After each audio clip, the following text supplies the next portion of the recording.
செங்கல்பட்டு மாவட்டம் மாமல்லபுரம் அடுத்த பட்டிப்புலம் மீனவர் பகுதியைச் சேர்ந்தவர் மீனவர் ராஜா, அவரது மனைவி துளசி தம்பதியினர். இவர்கள் இருவரும் அப்பகுதி மக்களிடம் 1 லட்சம் ரூபாய் கொடுத்தால் 1 மாதத்தில் இரட்டிப்பு பணம் கொடுப்பதாகவும், அதேபோல் நகைகள், அதிக மளிகை பொருட்கள் கொடுப்பதாக ஆசை வார்த்தைகள் கூறி தீபாவளி சீட்டும் நடத்தியுள்ளனர். இதை நம்பிய அப்பகுதி பெண்கள் பலர் 5 லட்சம் முதல் 10 லட்சம் ரூபாய் வரை பணம் கொடுத்ததோடு தீபாவளி சீட்டிலும் சேர்ந்துள்ளனர். அதேபோல் 10 மாதங்களுக்கு 10 நபர்களை சேர்த்து 10 லட்சம் ரூபாய் மாதாந்திர சீட்டும் நடத்தியுள்ளார். இந்நிலையில் தம்பதியினர் பணத்தை திருப்பி தராமல் அலைக்கழித்து வந்துள்ளனர்.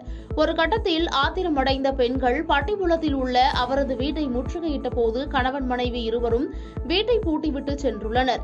இந்நிலையில் பாதிக்கப்பட்ட 10க்கும் மேற்பட்ட பெண்கள் 5.5 கோடி மோசடி செய்த ராஜா, துளசி தம்பதியினர் மீது நடவடிக்கை எடுக்க கோரி புகார் செய்தனர். பின்னர் மாமல்லபுரம் போலீசார் பட்டிப்புலத்திற்கு சென்று தலைமறைவாக இருந்த ராஜாவை கைது செய்து காவல் நிலையத்திற்கு அழைத்து வந்து வழக்கு பதிவு செய்து விசாரணை மேற்கொண்டு வருகின்றனர்.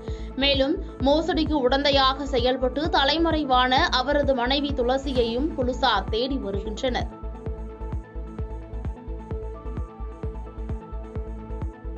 பாதகம் செய்பவரை கண்டால் நாம் பயங்கொள்ளலாகாது பாப்பா. மோதி மிதித்து விடு பாப்பா, அவர் முகத்தில் உமிழ்ந்து விடு பாப்பா.